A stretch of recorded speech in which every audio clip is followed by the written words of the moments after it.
Hello everybody and welcome back to Millennia. We're in collaboration with Paradox Interactive. Today we're talking units, armies, war and battles. The focus is combat. So let's jump straight into the fight, starting with units. Obviously forming the key part of our armies, trained inside of our regions and unlocked as we progress through the game. The different types are key here. Take a look at this line unit, powerful against cavalry and later armored units. Or its counter, a ranged unit like the modern machine gun, with modifiers so strong they can turn the tide of a fight. Likewise, these anti-defensive units like the artillery will absolutely blow away the enemy with their powerful modifiers. Backed up, of course, by their base statistics, attack and defense, and we'll return to these slightly later in the video. It's important to also note that fighting doesn't just happen at land, sea, and of course the air will also play a key role in most combat in Millennia, especially as you move through the ages and dominate these guys. Be aware, of course, you will need the technology to keep up, as well as any vital buildings inside of a city, and any tile improvements. Finally, defensive buildings might also be something worth investing in here. You'll run up against them, and they'll certainly prove a challenge, or they could be used defensively to protect yourself too.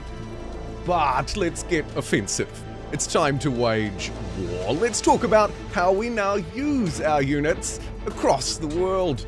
Firstly, you could look to take down some fairly easy prey early on, capturing quick, vassalized cities. But if you want to move to other opponents, then you'll need to navigate to the Diplomacy tab, where you can first declare hostilities, allowing you to fight them in open, unclaimed territory. Next, you can step it up. Declare war. It's time to fight.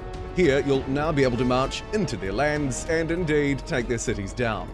The domain powers are particularly useful here, by the way. Reinforcements to heal your armies in neutral territory, or forced march to literally send them in again in the same turn and give it another go.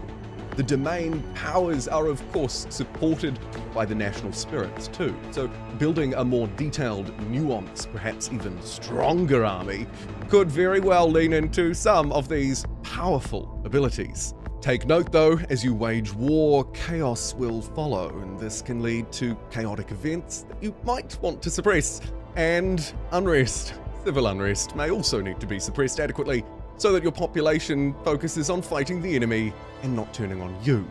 And now let's all turn to the battles, the final part of this video. The key thing to remember are those numbers we talked about earlier. Particularly here, we'll look at health and morale. Take this fight as an example. A city militia, a line unit, defending against me and my archer that strikes it down, instantly taking out its morale, leaving it with just a little bit of health remaining. That means the unit is routed, no longer actively engaging in this fight, but not completely destroyed. Largely thanks to this combat modifier, ranged beats line. And as we progress into other fights, we should take note of these different multipliers that have a drastic impact on taking down enemy units and hopefully completely destroying them. The terrain where you're fighting can also have an impact. And overall composition of armies too. Not just their veterancy levels, how much experience they have, but also who they're led by. Normal units can be promoted into leaders, and leaders have a tactics stat that buffs their entire army. In this case, my specific mercenaries leader inside of that national spirit also has a special ability, security detail, allowing me to spawn mercenary units on the go with relatively low morale but high power. These expensive units may not want to hang around too long in a fight. And finally, don't forget to use the Battle Viewer's controls to perhaps expand on the information you're receiving, pause, replay, or watch sections again. And that concludes this video, the final Millennia tutorial. Don't forget to subscribe to this channel for all of the tutorials, as well as I'm sure plenty more good stuff to come. And thank you for joining me in this series.